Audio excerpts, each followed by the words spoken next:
building his new base. You will now a dropship out there, and with those Wraiths out there to escort, this actually might be a very good strategy for him. He's going to have to be careful where he drops on top because the Goliaths out there are a big threat. Flash is indeed going to be expanding to his upper left-hand position, so he's going to try to get to 5 bases quickly.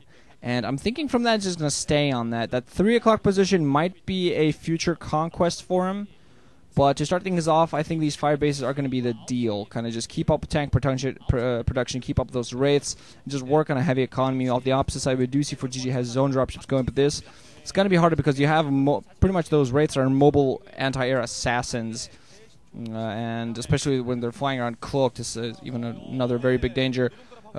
Flashman actually elevating some of his forces towards the lower left-hand main. ForGG just now spots this, so he's not going to be in a bad position, going to be able to defend. Actually putting down a couple of missile turrets, because it does seem like Flash is actually not going to rush out. He's just going to siege up a couple of siege tanks and actually scans in to spot forces coming in for himself. And I think ForGG actually should be able to defend this. But actually, I really like this move from Flash. The only thing he's doing here is basically delaying the lower left-hand base from coming up. He's contesting this. Both players have weapons 1 at this point, so it doesn't seem like upgrades-wise they're just going to equal each other out completely. And none of the players are going to be able to take a significant weapons advantage. So yeah, this actually really like this move from Flash. Gonna be able to deny the lower left hand. Basically, he's not trying to kill anything. He's not trying to do any direct damage. It's basically there because he knows ForGG is gonna have to take a risk to try to clear that area open for himself. And also, when ForGG tries to go for that base, Flash is going to be all over. He's going to know exactly when it's going to happen. I'm actually wondering if ForGG is expanding to his 3 o'clock position, because he has a significant presence there, but I'm not sure he's actually expoing towards the has an expo that location or not. Gonna drop into Flash's main, kill all the turrets on the ground. Flash has a significant number of siege tanks there and dropships as well. With those Goliaths, their dropships not going to be able to do too much, but I don't think this attack from ForGG going to be able to accomplish too much. Getting rid of some of the air defense. Dropship going to go down, and these Goliaths going to get picked to pieces, and only a few tanks left to do with these Wraiths and siege tankers. So Flash is going to be able to take care of that just fine. ForGG is going to expand towards the 3 o'clock position. Knew that the lower left hand was lost. He couldn't really pick it up, so needs a 5th base. 3 o'clock position, good as candidate. Is any Flashman? We're going to, instead of going for the 3, going to go for the 9. And ForGG desperate to take the lower left hand for himself. So it does look like they're going to just stay on even bases and contest the sides. Does seem like they're just going to be fighting over the sides, trying to pick at expansions. So it's going to be transition slowly into a very standard, long-winded TVT, but it has a few interesting factors. Those Wraiths flying in the air, very interesting. Flash going to drop on this 3 o'clock position. This already might be one of the most critical moves right on in this mid-game as it's starting to slowly turn into the late game. This is a significantly large move. Even if ForGG floats that up, he's probably still going to lose it. Going to turret up. Flash going to turret up his location at the 9, but actually ForGG going to go in and deny that. Goliath and tanks knows he needs to trade here, adding in turrets as we speak as well to counteract those Wraiths being a problem. Knows he can't pick up the lower left hand, so at the very least losing a base, but also denying a base to Flash. You need to base trade, really need to base trade. Flash ready for this. Look at, wow, what, seven dropships ready to go, and with those Wraiths, a few Wraiths escorting, doesn't seem like Flash is anymore producing those Wraiths anymore, just focusing on a huge drop, using all the star posts for that. Going to be able to drop right outside this natural expansion lower left hand. ForGG has a few forces kind of split up out the right side, at the left side, unfortunately guarding against those tanks. They're denying that base. ForGG going to get a few of his own dropships in here, but going to lose a significant amount of economy. Is going to be able to drop right on top of these tanks. He is going to go for this, so he might actually manage to clear this up. Not too many forces. Flash actually has enough tanks to fight this back, maybe. SCV is going to be forced to come off the line. Yeah, ForGG with only 4 dropships to Flash's 7 didn't have quite enough. 1 tank stays alive. But actually, SCVs are going to be able to get close enough to pick that out. ForGG, unfortunately, going to get caught by the dropship death squad. 2, 3 dropships going to go down. 4 dropships going to go down. Most of ForGG's dropship fleet. That is a critical maneuver. Flash sacrificing most of his Wraiths for that, but he'll take it. Completely crippling ForGG's maneuverability. He's now going to have a humongous dropship fleet advantage. Also has more troops on the ground, it seems. And he's done significant damage, but now he's going to be able to drop all over the place with the only thing without any counter drops. Of course, you know, Goliaths are going to be on the ground, but when you have 7 dropships full of forces, even with Goliaths on the ground, you should be able to get most of them down. Maybe one of them damage are being taken down. And look at this, ForGG's Has a few tanks kind of strewing around. This is going to get taken very quickly, trying to get some reinforcements out there, but he's just kind of milling them around, and Flash is definitely taking a big advantage here. ForGG can be able to maybe clear this up, but he's running in slow with tanks. Flash, meanwhile, moving in to the south with some of his own forces, also going to drop on top of the 6 o'clock. So he's doing damage all across the map right now. Despite that earlier base trade for GG now, it looks like he's panicking. Flash has complete control, backing off at the right time, trying to siege up so he's in a better position. He's probably going to lose these tanks, but taking something of ForGG's with him every time he does that damage. Beautiful drops all across, and that massive fleet producing dropship for 3 starports.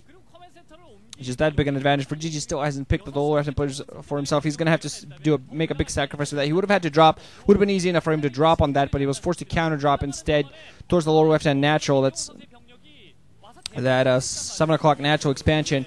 Now we're going to see some more engagements there in the middle. ForGG desperately trying to take a position, while Flash kind of has a bunch of turrets all over the place as well to act as spotters and to counteract any particular dropships that may be coming in. ForGG just going to try to threaten this upper left hand, but I'm not quite sure how successful he's going to be with his Flash, with that dropship fleet. Anytime he feels a significant threat, he's going to be able to take care of it. Now going to go for the 9 o'clock.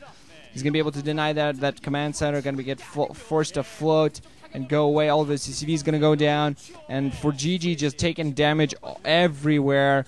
Only the 6, his natural expansion is barely mining at this point. The 6 o'clock position and the 7 o'clock natural expansion are his only mining base at this point. Flash has had 5 mining bases for a long time, still has some mining going on in the main, and is at least 2, if not 3 mining bases over for GG at this point. And with that, ForGG meanwhile has gotten some of a dropship fleet. Gonna try to drop as well as move with his ground force towards the upper left-hand position, but it does seem like Flash got his reinforcements this time just at the right time, so he still might be able to hold this back. Unfortunately, ForGG is going to be forced to kind of mill across the bridge. Is going to be able to pick off those tanks, but isn't going to be able to do any significant damage. Flash already gone off to get any more reinforcements. He's going to be able to go in there and save that. Maybe the command center might go down, but I don't think that's altogether too likely. With only 3 Goliaths in there, Flash does look like he's going to be able to reinforce it and pick it off. Just a bunch of tanks and Goliaths coming in from ground. Also dropships and SCVs coming off the line. So Flash saves his bases. The only thing he really has to do now is make sure he doesn't lose any bases and continue harassing ForGG, continue making sure that ForGG can't put up additional bases, because the problem for ForGG is at this point his economy is too weak and he doesn't have the true production. And he's gotten some maneuverability back with these dropships, but every time he's putting up additional base, he's putting himself at risk. Every time he goes for a drop like this, he's weakening himself in one of his other positions, and that's unfortunately the position you take when you're significantly behind economically. You can't really afford to do 2 things at once. You can't really afford to have one gigantic force at one side, one gigantic force at another side. Flash gonna, be smart and not drop on that 3. Just gonna sacrifice it. ForGG at the very least gonna get a kill here. Instead, gonna go, knows that he can threaten the 7 o'clock bases, and also looks like he's gonna attack the 6 o'clock. He's gonna siege it from range.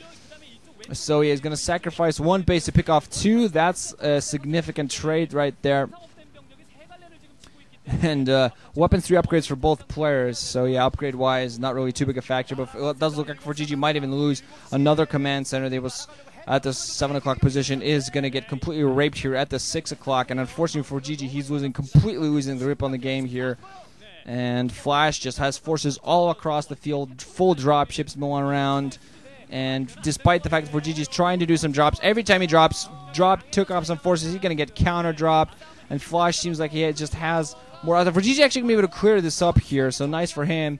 I don't think maybe Flash dropped all of it, or just, kind of didn't quite have enough forces with ForGG going in at the right time and picking off all of that there. But still, even winning engagements here, winning a battle, one single battle will in no way win ForGG the war. He has to have more resources going for him. He has to have a larger army production. And despite that he utilizes his dropships very well at this point, picking off some forces here and there, now going to go towards the upper left-hand position. Flash might actually sack that natural expo to make sure he can defend the upper left-hand main. Going to be able to get some siege tanks on top of that. So there has been a significant base trading. So ForGG kind of slowly but surely trying to get himself back into it. Not going to be able to pick off the command center at the upper left-hand natural. So Flash can be able to reestablish that soon enough. But ForGG just dying for minerals. The 6 o'clock, his only mining base. Flash still mining at the upper left at the 6. and at the 9, so that's 3 mining bases to 1. He's lost a few, but there was willing sacrifices. He lost his 3 o'clock, he gave up his 3 o'clock position while picking off all the mining at the 7 o'clock natural and the 6 o'clock. ForGG yet again going to go, also actually going to swing around towards the 12 o'clock position. Flash going to have reinforcements swinging in, so I don't think ForGG is going to be able to accomplish too much here. It's just going to get pincered in and just, destroyed. So yeah, I'm just, it's kind of, strange looking at this, how the vice grips just clenches and closes around ForGG. Not really the best of positions to be in at all against Flash. This is a very interesting game. You have a lot of maneuverability all over the place, dropship, Goliath, tank, but Flash just always seems to be one step ahead of ForGG. ForGG tries to go for a position that Flash might not be expecting him to go for, and Flash might be thinking, I could reinforce and pick it off, but instead, you know what? No, ForGG, by going for this attack at my base, that means he's significantly weaker, because ForGG with a lower economy means lower troops. He just can't spread himself as far. We'll see the 6 o'clock position, not mining at all. I thought it was a mining base, not mining at all, so he might be mining something in the lower left hand, is indeed.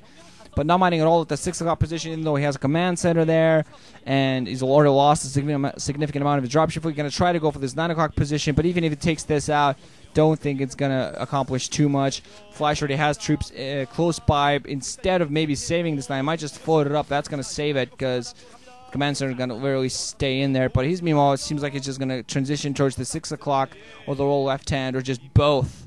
Has a few tanks here, just a few as if he started mining there at the 6. So yeah, Flash just, hey, I can sacrifice a base to just make sure that ForGG has 0 economy compared to my, not the strongest, but I can still produce forces.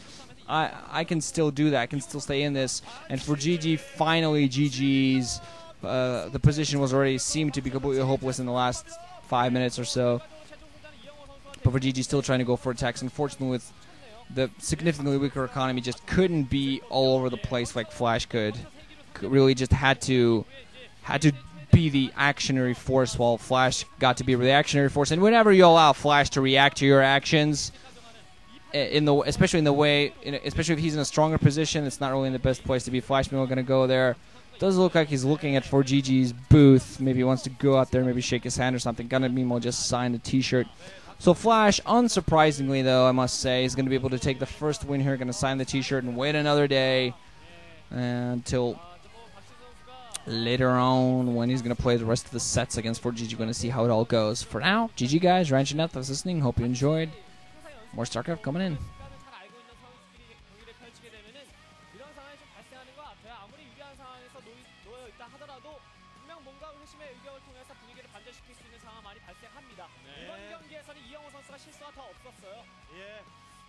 자, 이제 저를 올렸는데 약간의 무게감을 가지고 있는 건 이영호 선수였었고요. 박지 선수도 지리 웃고 있습니다. 네, 숨을 지을 수밖에 없는 이런 상황입니다. 좀 큰 차이는 아니었거든요. 얼마나 어색할까요? 네. 자, 큰 차이는 아니거든요. 사실 이영호 선수가 조금 더 시야가 넓었다는 거, 경기 내에서. 조금 더 시야가 넓었고